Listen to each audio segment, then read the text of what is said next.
नमस्कार, मी मनीषा जयप्रकाश. आपण पाहत आहात लोकसंदेश न्यूज.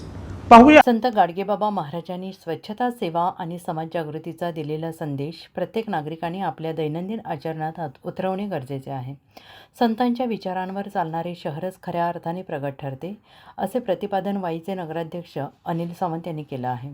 संत गाडगेबाबा यांच्या 150व्या जयंतीनिमित्त वाई शहरातील परीट समाजाच्या वतीनं संत गाडगेबाबा महाराज नगरपालिका शाळा क्रमांक 6 येथील समाज मंदिरात आयोजित कार्यक्रमात ते प्रमुख पाहुणे म्हणून बोलत होते. नगराध्यक्ष सावंत यांनी पुढे म्हटलं आहे की गाडगेबाबांनी स्वतः हातात झाडू घेत समाजासमोर स्वच्छतेचा आदर्श ठेवला.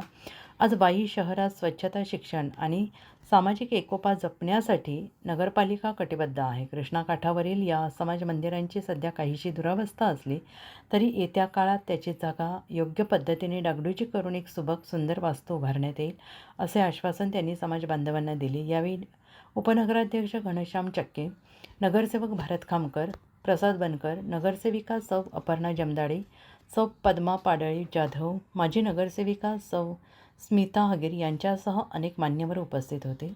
नगरसेवक भारत खामकर आणि प्रसाद बनकर यांनी गाडगेबाबांच्या विचारातून प्रेरणा घेऊन समाजहितासाठी पुढाकार घेण्याचा निर्धार केला. या कार्यक्रमाच्या प्रसंगी प्रारंभी समाज बांधवांच्या वतीनं शाळा क्रमांक 6 येथील संत गाडगेबाबांच्या अर्धपुतळ्यास पुष्पहार अर्पण करून अभिवादन करण्यात आले. राज्याचे मदत आणि पुनर्वसन मंत्री मकरंद आबा पाटील यांनी समाजाला केलेल्या सहकार्याबद्दल त्यांचे विशेष आभार मानण्यात आले. लाखानगर भजनी मंडळाने सादर केलेल्या भजन सेवेबद्दल सर्व कलावंतांचा मान्यवरांच्या हस्ते सत्कार करण्यात आला. तसेच विविध क्षेत्रातील मान्यवरांचा शाल, श्रीफळ आणि पुष्पगुच्छ देऊन गौरव करण्यात आला. या कार्यक्रमाचे प्रास्ताविक, सूत्रसंचालन आणि आभार प्रदर्शन कुमार पवार यांनी केले.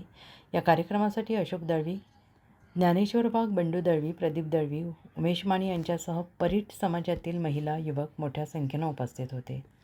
सातारा प्रतिनिधी प्रवीण नवखरे यांचा रिपोर्ट.